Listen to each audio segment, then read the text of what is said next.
안녕하세요. 결혼에서 가장 중요한 부분은 무엇일까요? 요즘 시간이 지날수록 혼인율은 떨어지고 있다고 하는데, 이혼율은 더욱 높아지고 있다는 이야기에 적잖이 충격을 받았습니다. 제 나이 40대에 아직도 충격을 받을 이야기가 있다는 게 한편으로는 놀랍기도 합니다. 어쩌면 제가 나이가 들어 이전과 달라지는 세상이 더욱 충격적으로 느껴질 수도 있겠습니다. 제가 어릴 때만 해도 주변에서 이혼했다는 사람들을 찾아보기가 어려웠습니다.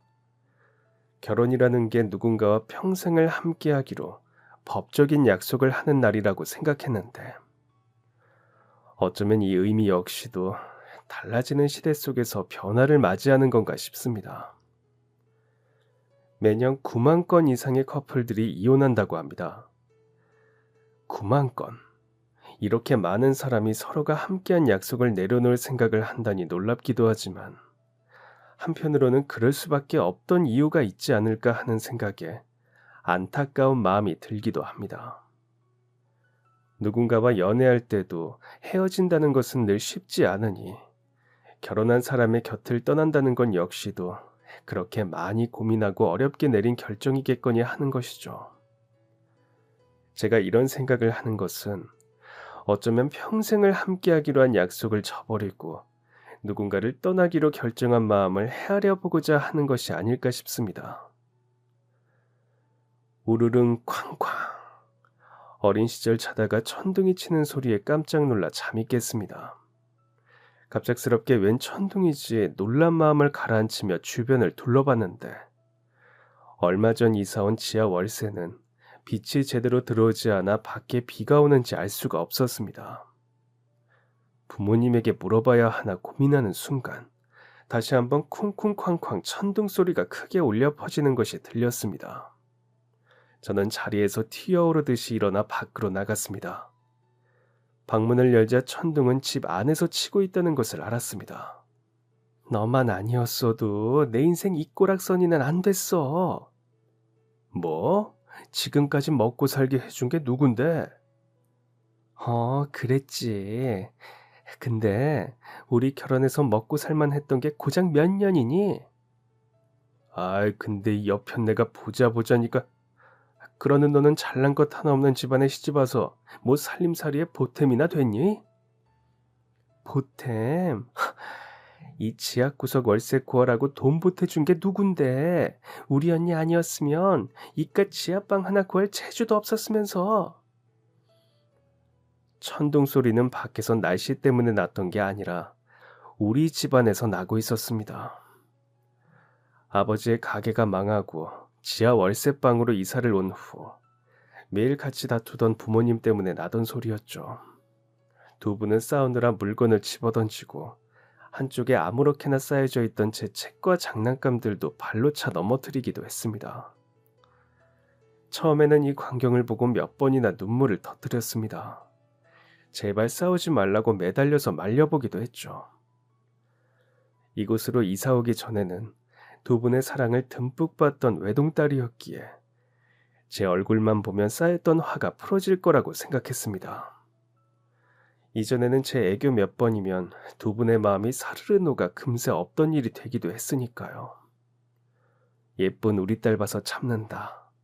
그 말이 이제는 더 이상 효력이 없었습니다. 이곳에 와서는 제 존재 자체가 의미를 잃은 것 같았습니다. 제가 아무리 매달려도 둘 사이를 풀어주려고 애를 써도 아무것도 먹히지 않았습니다. 엄마 아빠에게 다가가 애교를 부려도 더 이상 본 척도 하지 않았습니다. 그래서 어느 날부터는 더 이상 싸움을 말리지 않게 되었습니다. 아예 둘 사이에 끼어들지 않게 되었죠. 저는 천둥 소리가 두 사람이 싸우면서 물건을 던지며 나는 소리라는 것을 알게 된 후 다시 조용히 방으로 들어갔습니다. 서로를 향해 날카로운 말을 내뱉으며 물건을 마구잡이로 던지는 둘 사이에서 더 이상 제가 할 일은 없었기 때문입니다. 엄마 아빠가 던진 장난감 중 제가 가장 아끼는 인형 하나를 들고 조용히 방으로 갔습니다. 그 인형을 꼭 껴안은 채 그저 밖의 소란이 조용히 지나가기를 기다렸습니다. 햇빛 하나 들지 않는 방에서 형광등 불빛만이 저를 비춰주는 유일한 빛이었습니다. 아버지는 믿었던 친구에게 보증을 서주는 바람에 집도 가게도 재산도 모두 날렸습니다. 어릴 때부터 알고 지냈던 고향 친구로 아버지가 힘들 때 도움이 되어주었던 사람이라 차마 모른 척 할 수 없었다고 합니다. 아버지가 결혼 후 차린 가게에도 그 친구는 자주 오면서 힘이 되어주었다고 들었습니다. 주변 사람에게 입소문도 내주고 약속 있을 때면 일부러 멀리서도 아버지의 식당을 찾고는 했습니다. 어릴 때부터 알던 사이에 힘들 때 도와줬다는 사실이 보증까지 서게 만든 거죠. 아버지는 소중한 친구의 간절한 부탁을 차마 거절할 수 없었습니다. 딱 한 번만 도와주면 다시 일어설 수 있다는 그 간절한 부탁이 아버지가 평생 쌓아온 것들을 앗아갈 줄은 상상도 하지 못했습니다. 그리고 그 간절한 부탁을 들어준 것으로 아버지는 소중했던 가족 관계마저 위태롭게 만들었습니다. 어머니의 마음도 이해가 갑니다. 그 가게는 아버지만의 것은 아니었으니까요. 결혼 전부터 어렵게 모은 돈을 보태 같이 차린 가게였습니다. 평생을 모은 꿈을 잃어버린 것은 어머니도 마찬가지였습니다. 게다가 이렇게 어려운 상황 속에서도 두 사람 다 어디 손 벌릴 곳도 없었습니다. 아버지는 어릴 때부터 가난하게 살았고 어머니 역시도 외할머니, 외할아버지가 어릴 때 돌아가신 후 언니와 둘만 의지하면서 힘들게 살았죠. 이모 역시 결혼 후 아이를 셋이나 낳아 키우면서 힘들게 살고 있었습니다. 엄마 손을 잡고 이모 집에 몇 번 놀러 간 적이 있었는데 아이들은 모두 방 하나에 모여서 잠을 자고 있었습니다. 아이 셋이 옹기종기 누우면 딱 맞는 크기의 방에는 제대로 된 장난감도 없었습니다. 그나마 저 혼자 누울 방에서 제 장난감과 책을 가지고 있는 저는 그 아이들에 비하면 부자처럼 느껴질 정도였죠. 가게도 뺏기고 집도 나가야 할 때 저희는 정말 막막했습니다. 시댁도 친정도 없으니 당장 갈 곳도 없었죠. 방 하나에 아이 셋이 자는 이모 집에 얹혀 지낼 수도 없었습니다. 당장 어디 여관에 들어갈 돈도 없었을 때 엄마는 이모에게 간절히 부탁했습니다. 어려운 살림에 누구를 도와줄 형편이 되지 않았지만 이모는 하나뿐인 동생이 이제 막 초등학교에 들어간 어린 조카와 길에 나앉는 것을 볼 수도 없었기에 어렵게 돈을 마련해 주었습니다. 얼마 되지 않는 돈이었지만 그 덕분에 우리는 빛이라고는 한 줌도 들어오지 않는 지하방에 들어갈 수가 있었습니다. 지금도 눈을 감으면 그 집의 냄새가 나는 것 같습니다. 짙은 곰팡이 냄새는 매캐한 공기를 만들었습니다. 문을 열면 온 집안에 그런 불쾌한 냄새가 풍기며 코를 찌르는 듯 했습니다. 화장실은 아무리 청소해도 하수구 냄새가 올라왔습니다. 집 안은 눈으로 보이는 가난뿐만 아니라 조금의 틈도 없이 불쾌한 냄새로 가득 찬 공간이 숨을 막는 것 같았습니다. 마치 그 어디에도 우리가 도망갈 곳은 없다며 쫓아다니는 것 같았습니다. 집 밖으로 도망쳐도 제 몸에서 곰팡이 냄새가 나는 것 같았거든요. 저는 온몸에서 냄새를 떨쳐내려는 듯이 뛰고 또 뛰었습니다. 학교가 끝나면 혼자서 운동장을 몇 바퀴인지도 기억이 나지 않을 만큼 달렸습니다. 학교 운동장에 모래먼지를 일으키며 바람을 가르며 뛰는 그 순간만큼은 제 몸에서 그 냄새가 나지 않는 것 같았습니다. 대신 상쾌한 바람의 향기가 어딘가에서 퍼져오는 꽃내음이 느껴지는 듯 했습니다. 비가 온 뒤에는 짙은 흙냄새가, 마른 날에는 제 발에서 일어나는 뿌연 모래 냄새가 나는 것 같았습니다. 그래서 저는 학교가 끝나면 집으로 가기 전까지 뛰고 또 뛰며 어린 시절을 보냈습니다. 거의 매일 집 안에서 울려 퍼지던 천둥 소리는 어느 날 멈췄습니다. 귀를 막으며 아침을 맞이하고는 했는데 어느 날부터인가 집안은 쥐 죽은 듯이 조용해졌습니다. 왜 이렇게 조용하지? 이제 엄마랑 아빠는 다 싸운 건가? 마침내 두 사람도 어떤 합의점을 찾게 된 걸까 생각이 들었습니다. 친구들이랑 늘 사이좋게 지내야 한다고 가르치던 엄마 아빠가 드디어 저에게 항상 이야기했던 그 가르침이 생각난 걸까 싶었습니다. 좋을 때도 나쁠 때도 있는 것처럼 드디어 나쁜 날이 가고 좋은 날이 오려나 보다 싶었습니다. 하지만 이런 제 기대와 달리 두 사람이 찾은 합의점은 처음에는 납득하기 힘들었습니다.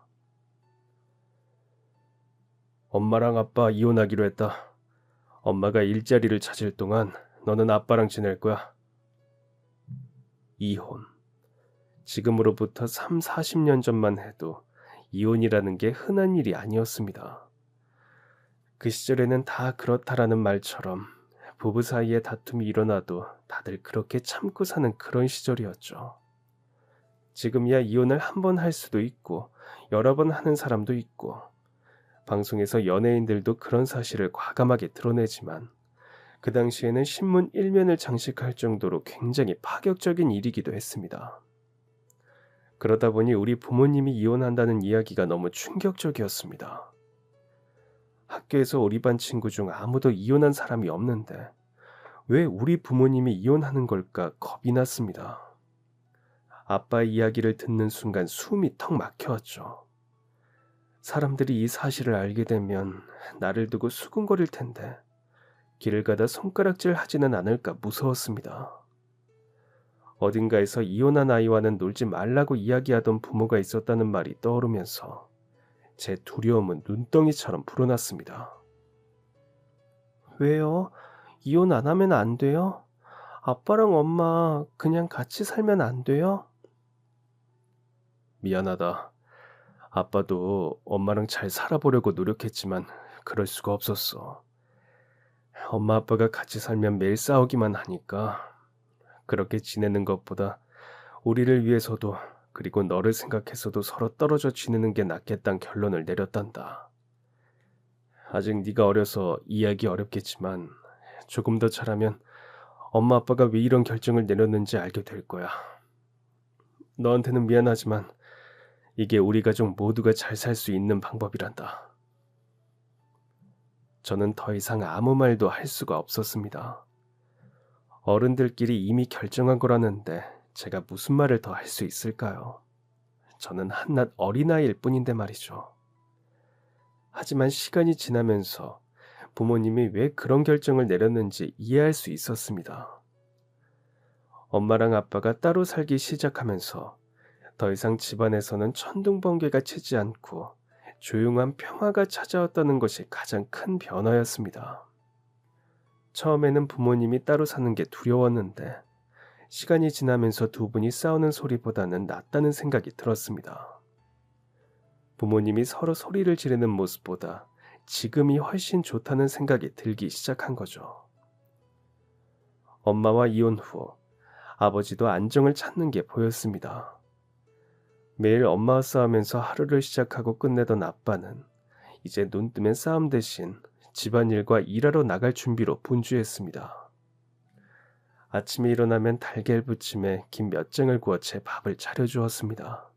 가끔은 소시지를 볶아 놓으면서 학교 끝나고 집에 와서 먹으라며 만들어 두기도 했습니다. 아빠는 식당을 운영했기에 그런지 음식 솜씨가 좋았습니다. 이혼하고 나면 남자들이 집안일 하는 걸 어려워하고 서툴러서 고생한다는데 전혀 그렇지 않았습니다. 오히려 아빠는 야무지게 밥을 차리고 소풍 갈 때면 제 도시락을 예쁘게 싸줬습니다.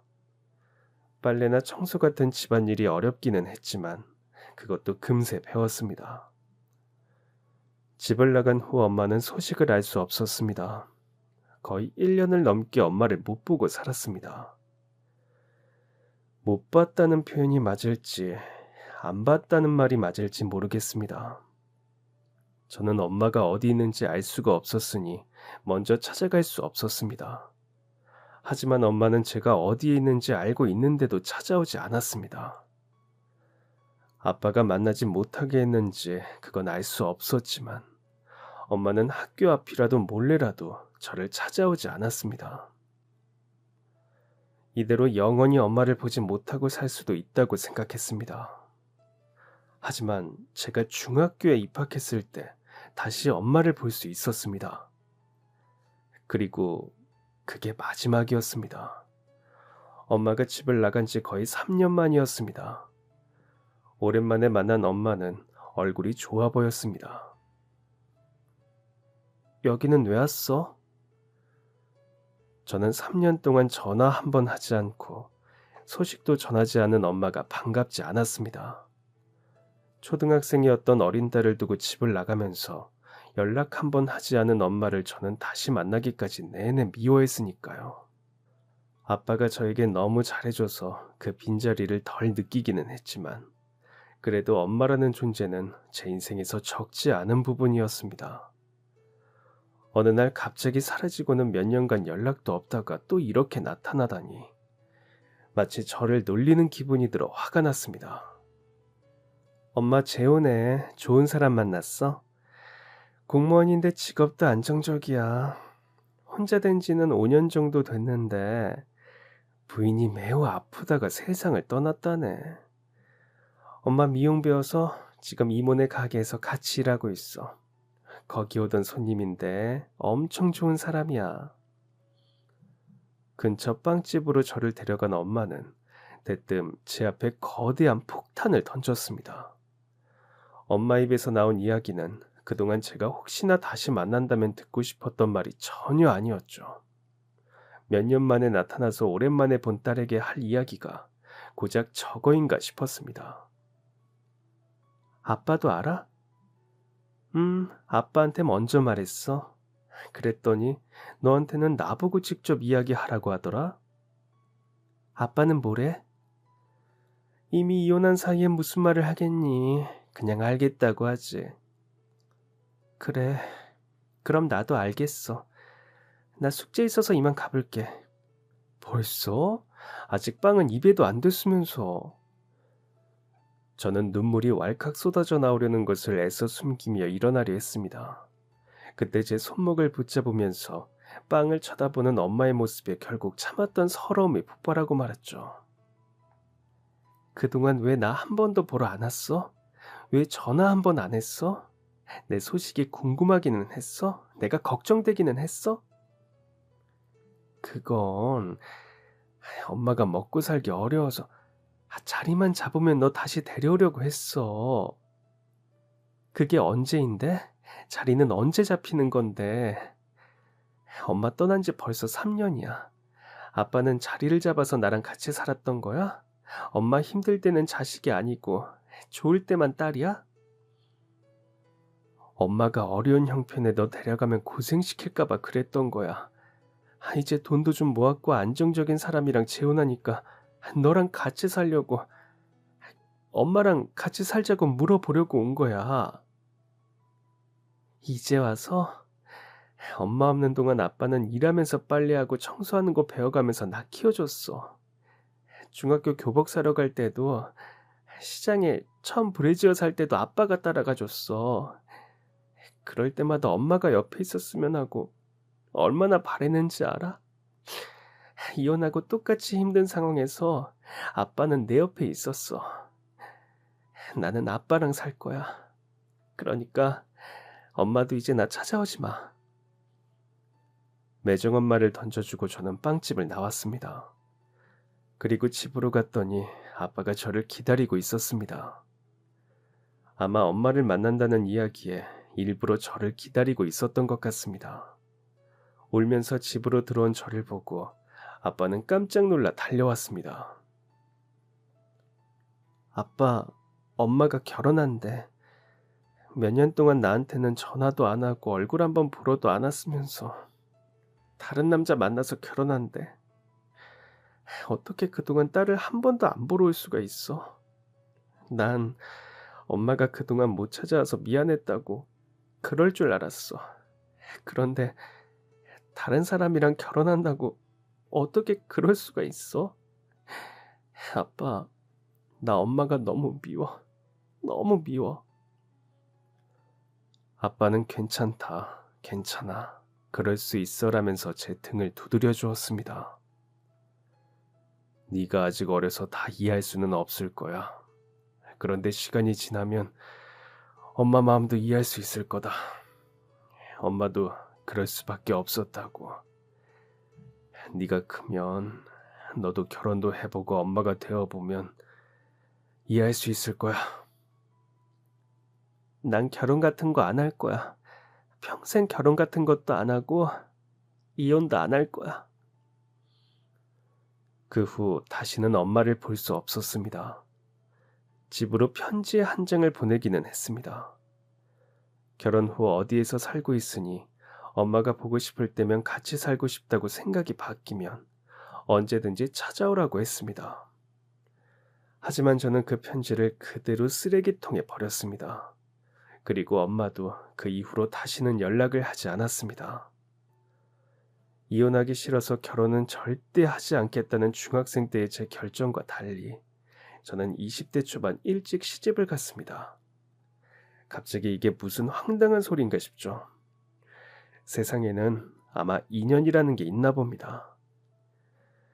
20살이 된 지 얼마 되지 않아 아빠는 급성 심근경색으로 일을 하다가 쓰러져 응급실로 옮겼지만 숨을 거뒀습니다.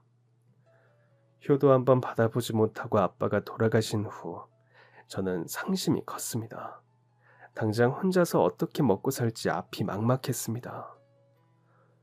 고등학교 졸업 후 간호사가 되려고 생각을 했지만 아빠가 돌아가시고 나서는 전부 부질없게 느껴졌습니다. 제가 간호사가 되어도 자랑할 아빠가 없으니 이런 게 다 무슨 소용이냐 싶었습니다. 그래도 먹고는 살아야 하니 숙식을 제공한다는 한 공장에 들어가게 되었습니다. 지금의 남편은 그곳에서 만났습니다. 처음에는 그냥 같은 공장에서 일하는 어수룩하고 수더분한 사람이라고만 생각했습니다. 비슷한 나이 또래의 친구들끼리 종종 모여 시내에 맥주를 마시러 나가고는 했는데 그 친구는 한 번도 나온 적이 없었습니다. 한참 신나게 놀고 싶을 나이에 저 사람은 혼자서 맨날 뭘 할까 싶었습니다. 그쪽은 왜 놀러 갈 때 한 번도 안 나와요? 저는 저녁 시간에 동생을 보러 가야 해서요. 동생이 있어요? 네. 여기 근처 보육원에서 지내고 있어요. 5살 차이라 같이 보육원 생활을 했었는데 제가 먼저 어른이 되어서 낳았어요. 동생도 내년이면 퇴소해요. 그때까지 돈 모아서 같이 살려고 계획하고 있고요. 매일 저녁은 같이 먹자고 약속했거든요. 그래서 오전 근무할 때는 퇴근하면 동생이랑 저녁을 같이 먹어요. 알고 보니 그 사람은 어린 시절 사고로 부모님을 잃고 보육원에서 자랐다고 했습니다. 동생이 5살쯤 부모님이 돌아가시면서 그 자리를 쭉 대신해왔다고 합니다. 그래서인지 같은 또래인데도 어딘지 모르게 어른스러운 구석이 있는 사람이었죠. 그런 어른스럽고 의지할 수 있는 모습에 돌아가신 아빠가 떠오르기도 했습니다. 묵직한 구석이 어딘가 닮아 있었죠. 그래서인지 저는 자꾸만 그 사람에게 관심이 갔습니다. 그 사람은 어린 동생을 돌보느라 저에게 크게 관심이 없었지만 제가 거의 졸졸 쫓아다니다시피 따라다녔습니다. 저는 그 사람이 동생과 저녁을 먹으러 간다고 하는데 따라가겠다고 했습니다. 그 사람 마음을 사로잡으려면 동생에게도 점수를 따야겠다 싶었습니다. 그 후로 저는 시간이 날 때마다 그 사람이 동생과 밥을 먹을 때 따라갔습니다. 그 사람도 동생도 처음에는 어색해했지만 몇 번 같이 밥을 먹다 보니 금방 서로 친해질 수 있었습니다. 심지어 동생은 형이 여자랑 같이 있는 것을 처음 본다며 오히려 저에게 관심을 가지고 궁금증을 가졌습니다. 저 역시 그동안 형제가 한 번도 없었는데 누나라고 부르며 저를 대하는 것을 보니 남동생이 생긴 것 같기도 해서 은근히 기분이 좋았습니다. 그리고 그 사람은 자기 동생과 사이좋게 지내는 제 모습에 조금씩 마음을 열어갔습니다. 이야기를 나누던 중 어린 시절 제 아픔과 아버지가 돌아가신 것에 대해서도 진심으로 공감하는 모습을 보였습니다. 저는 제 아픔을 이해해주고 공감해주는 그 사람을 보면서 점점 더 마음이 가게 되었습니다.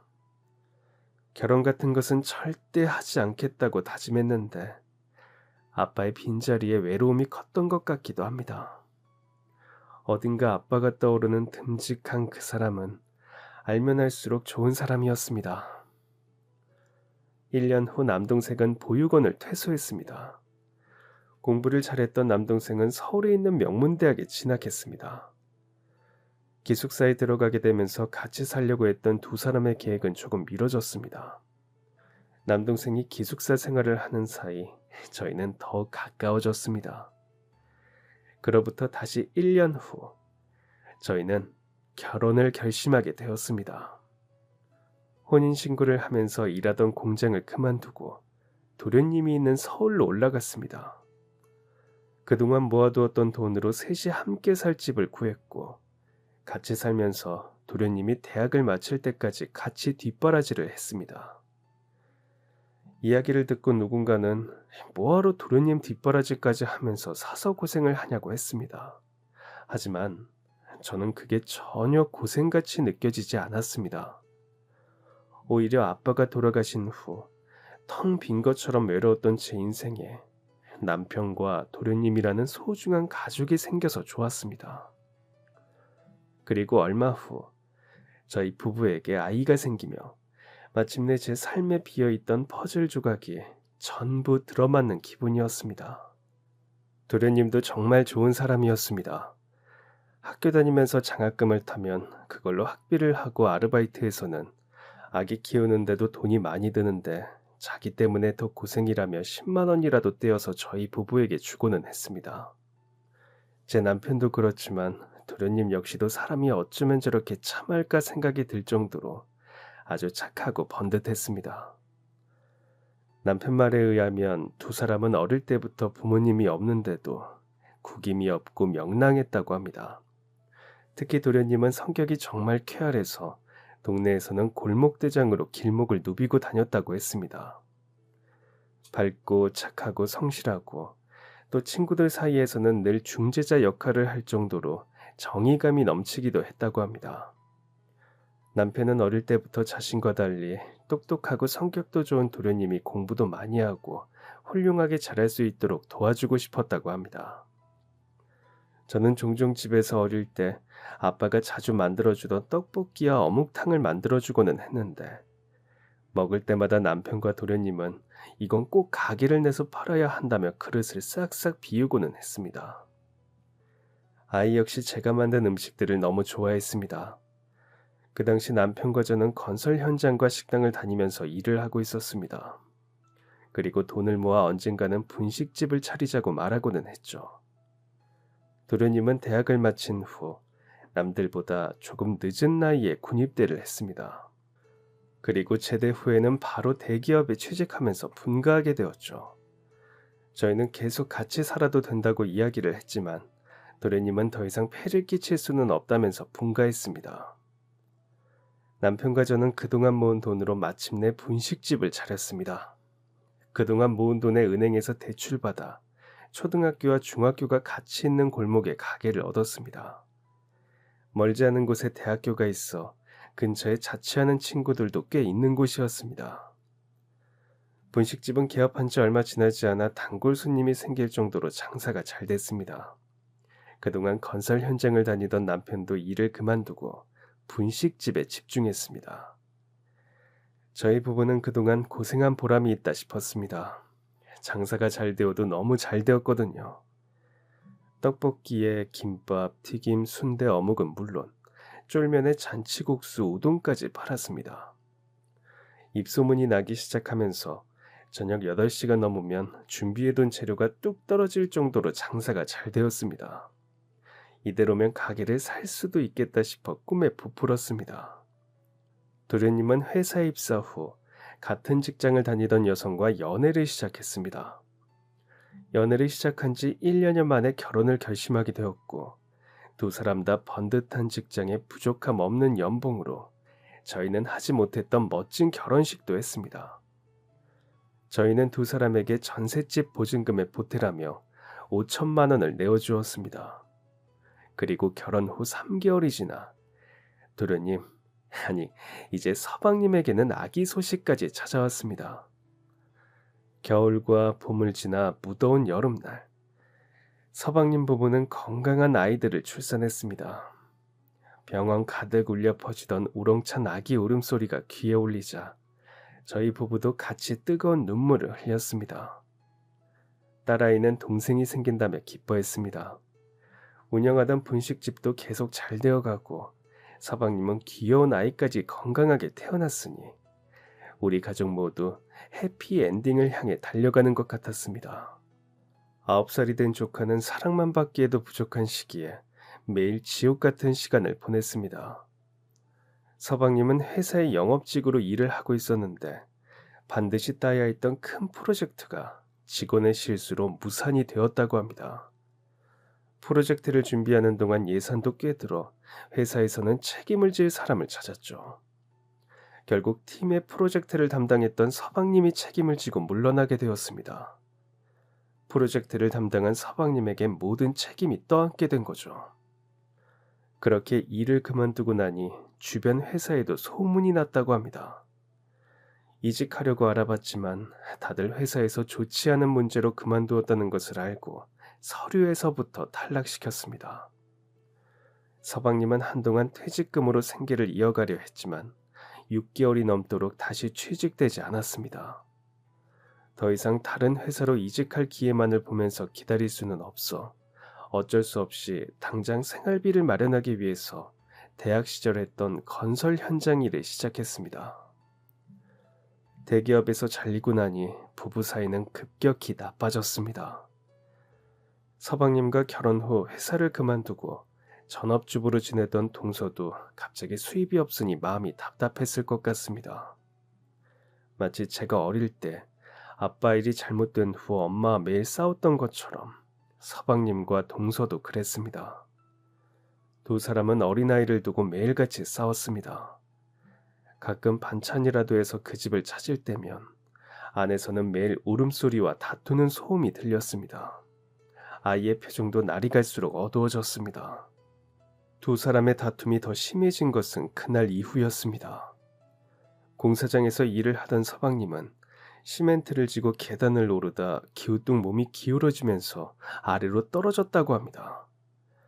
떨어지면서 아래에 있던 철근에 하체를 심하게 부딪혔는데 그러면서 골반이 부서지고 다리의 근육이 심하게 손상을 입었습니다. 병원에서는 재활을 해봐야 나중에 다시 걸을 수 있을지 알 수 있다고 했습니다. 다시 걸을 수 없을지도 모른다는 이야기에 서방님 부부는 물론 저희도 절망했습니다. 심지어 근육이 눌려 지금은 하반신 마비 상태로 한동안은 아예 움직일 수 없다고 했습니다. 병원에서 이야기를 들은 동서는 주저앉아 울기 시작했습니다. 내가 너 만나서 이게 무슨 고생이야. 내가 너 때문에 이게 무슨 고생이냐고. 잘 다니던 회사도 잘리고 공사판 다니는 것도 모자라서 이제는 하반신 마비? 장애라고? 난 무슨 낯으로 다녀? 그 후 두 사람은 숨을 쉬듯 싸웠습니다. 싸운 뒤 동서는 종종 집을 나갔습니다.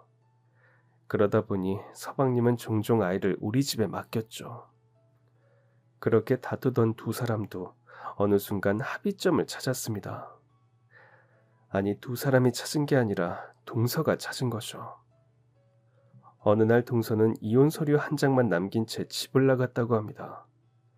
싸운 후에도 종종 집을 나갔던 동서는 그렇게 영원히 다시 돌아오지 않겠다는 뜻을 남긴 채 사라졌습니다.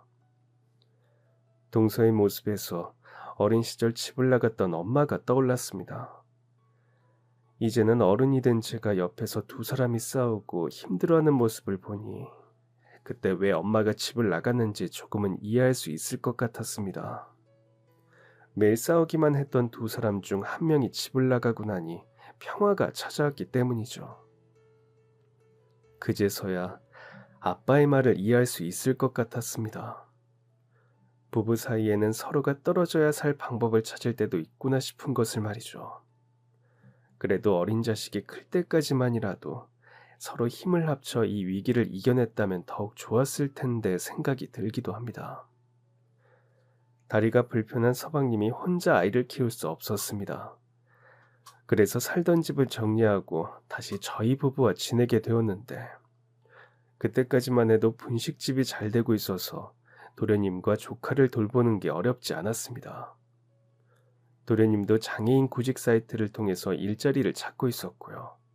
하지만 얼마 후 전 세계적으로 무서운 질병이 퍼졌습니다. 처음에는 그냥 감기겠지 생각했습니다. 메르스가 그랬던 것처럼 떠들썩하게 소란을 피우다가 금방 사그라들겠지 싶었습니다. 그냥 심한 독감 정도라고 생각했던 게 우스워질 정도로 코로나는 무서웠습니다. 초반에는 사람들이 마스크를 쓰고 다니면서도 분식집을 찾았습니다. 마스크를 쓴다고 배가 안 고프지는 않았으니까요. 매장에서 식사하는 사람은 줄었지만 분식이야 원래 포장을 하는 분들도 많았기 때문에 크게 영향을 주지는 않았습니다. 하지만 그 다음이 문제였습니다. 코로나 사태가 심각해지면서 학교가 문을 닫았습니다. 초등학교, 중학교는 물론 대학교까지 더 이상 학생들이 갈 필요가 없었습니다. 아이들이 학교에 오지 않으니 손님은 뚝 끊겼습니다. 대학교도 온라인으로 수업하니까 자취하던 친구들도 방을 빼고 본가로 가버렸습니다. 말 그대로 가게 주변은 횡하니 사람의 발길이 뚝 끊겼습니다. 조금만 버티면 괜찮아지겠지 했지만 상황은 점점 심각해졌습니다. 코로나를 지나는 1년 반 동안 가게는 풍비박산이 났습니다. 매출로는 가게세를 감당할 수가 없어 저희 부부는 다시 건설 현장과 다른 집 식당 일을 하면서 돈을 벌었습니다. 어떻게 마련한 가게인데 이대로 문을 닫을 수는 없었죠. 그리고 조금만 더 지나면 모두 제자리를 찾을 거라는 희망에 놓을 수가 없었습니다. 그 사이 서방님은 불편한 다리로 집안일을 돕고 고등학교에 다니는 딸아이의 공부를 봐주기도 했습니다. 형편이 어려워지자 저희에게 미안해하는 서방님의 모습을 보니 마음이 무거웠습니다. 감히 서방님과 조카를 책임질 수 있다고 큰소리쳤던 게 부끄러워졌습니다. 가게는 파리조차 들어오지 않으면서 저희 부부는 고민이 커졌습니다. 딸아이를 대학에 보내려고 모아두었던 돈까지 바닥이 났기 때문입니다. 정말 막막했습니다. 코로나는 끝이 보이지 않았고 이대로면 이제 우리 가족 모두 길거리에 나앉아야 하기 때문이었죠. 아직 아이가 초등학생인데다 엄마와는 연락도 끊긴 서방님은 얼마나 걱정이 더 많을까 싶기도 했습니다. 그런데 얼마 후 가게에 있는데 서방님에게 전화가 한 통 왔습니다. 형수님, 그동안 정말 고생 많으셨습니다. 이제 다 끝났습니다. 지금까지 고생한 거 이제 전부 끝입니다. 서방님은 알 수 없는 말을 남기고는 전화를 끊었습니다. 그러더니 정장을 입은 남자가 문을 열고 분식집으로 들어왔습니다. 처음 보는 얼굴의 남자는 문을 열고 들어와서는 고개를 깊이 숙여 인사를 했습니다.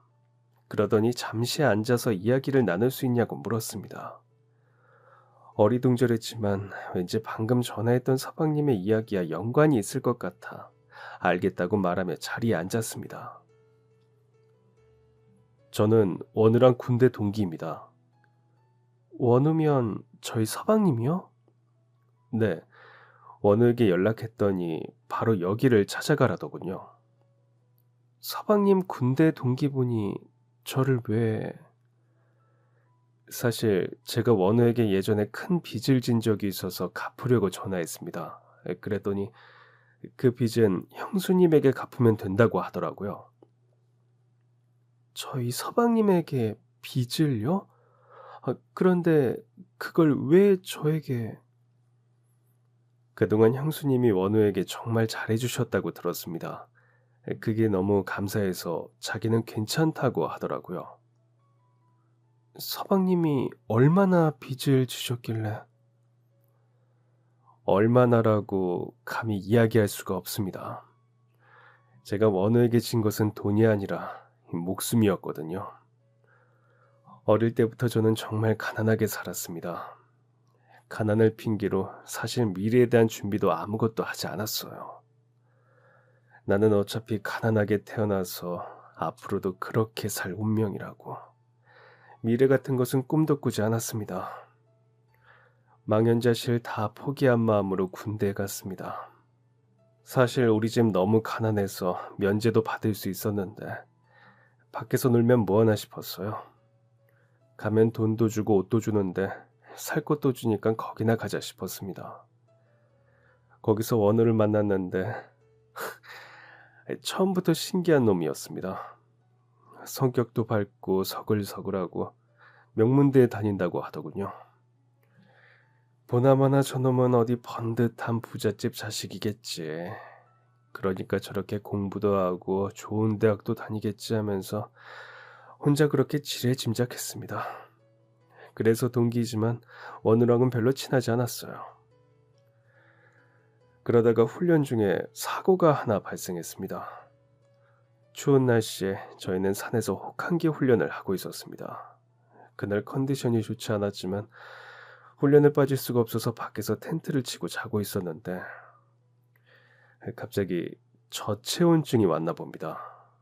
저는 정신을 잃어서 기억나지 않는데 제가 끙끙 앓는 소리를 내더니 갑자기 조용해졌다고 하더군요. 그런데 원우가 제 상태를 살피더니 이상이 있는 걸 바로 알아챘습니다. 그 추운 날 자기가 가지고 있던 핫팩도 다 제 침낭 안으로 넣어주고 자기 침낭까지 덮어주고는 겉옷까지 벗어서 덮었다고 합니다. 옆에서 계속 체온이 돌아오도록 손과 발을 비비면서 열을 내고 입김을 불었다고 하더라고요. 거의 1시간을 그렇게 옆에서 애를 썼더니 다시 체온이 올라갔다고 합니다.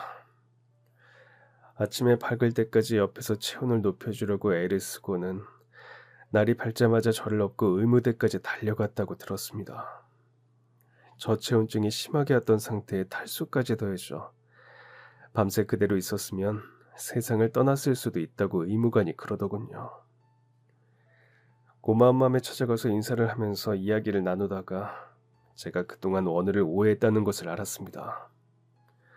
어릴 때 부모님이 돌아가셔서 보육원 출신에 지금 대학도 장학금을 받아 다닌다고요. 머리를 크게 한 대 맞은 것 같았습니다. 나랑 비슷한 환경에서 이렇게 사는 사람도 있구나. 그동안 제 환경만 탓하던 게 부끄러웠습니다. 그 후로 제 삶도 달라졌습니다. 그의 도움을 받아 공부를 다시 시작해서 고등학교 검정고시도 땄습니다. 장학재단 같은 거 알아봐줘서 대학도 갈 수 있다고 알려줬어요. 원우는 제 목숨만이 아니라 제 인생도 구했습니다. 그 후로 저는 공부를 해서 대학에 입학했습니다. 대학에서 만난 사람들과 회사를 하나 차렸는데 통신기술 관련이었어요. 원래도 잘 되고 있었지만 최근 코로나로 사람들이 얼굴을 보는 게 어려워지니까 통신 쪽으로 대박이 나서 우리 회사가 덕을 크게 봤습니다. 또 대학 다니면서 사두었던 비트코인도 갑자기 대박이 났고요. 그래서 최근에 제가 돈을 좀 많이 얻게 되었는데 그래서 원우 소식이 궁금해졌습니다. 큰 돈이 생기니 가장 먼저 제 인생을 구해준 그 애가 떠올랐습니다. 동기들에게 연락했다가 몇 년 사이 힘든 일이 많았다는 사실을 알게 되어서 도와주고 싶은 마음에 연락했습니다. 그리고 다리도 못 쓰고 이혼까지 한 남편의 동생을 나몰라라 하지 않고 걷어주었다는 형수님 이야기에 저 역시 크게 감동했습니다. 세상에는 이렇게 좋은 사람들이 있구나. 어려운 상황에서 포기하지 않고 오히려 더 힘든 시기에 있는 사람을 돕는구나. 원우도 대단했지만 형수님도 정말 존경스러웠습니다. 그래서 제가 뭐라도 도움을 드리고 싶어서 찾아왔습니다. 이야기를 듣고 저는 괜찮다고 사양했습니다. 그분의 목숨을 구해준 것은 제가 한 일이 아니라 서방님이 한 것이죠. 그 감사도 당연히 서방님이 받아야 했습니다. 하지만 그 사람은 저와 서방님 두 사람에게 꼭 도움을 주고 싶다고 우겼습니다. 그러고는 저를 위해서 분식집을 운영하고 있던 건물을 사주었습니다. 코로나가 종식될 때까지 온라인으로 판매를 할 수 있게 하겠다며 사이트를 만들어 주문받을 수 있도록 했습니다. 배달 직원을 고용하는 비용까지 지원했고요. 제가 부담을 느끼니 코로나 끝날 때까지만이라도 돕게 해달라며 부탁했습니다. 그리고 서방님에게는 국내에서 제일 유명한 시설에서 재활치료를 받을 수 있도록 해주었습니다. 또 서방님이 치료에 집중할 수 있도록 집안일과 아이를 돌봐줄 도우미분까지 고용했습니다. 그 덕에 서방님은 병원에서 편히 재활할 수 있었고 그 사이 도우미분이 집안일을 전부 책임지면서 저와 남편 역시 마음 편하게 가게일에 집중할 수 있었습니다. 서방님 군대 동기의 도움으로 저희는 온라인 판매를 시작했고 집에서 떡볶이와 어묵을 만들어 먹을 수 있는 밀키트 형태로 배송했습니다. 저희 가게 소스 맛이 좋다면서 주문이 꽤 몰렸습니다. 코로나가 끝나니 매장을 직접 찾는 분들도 늘었습니다. 덕분에 지금은 오프라인과 온라인에서 모두 활약하며 코로나 이전보다 매출이 더 늘게 되었습니다.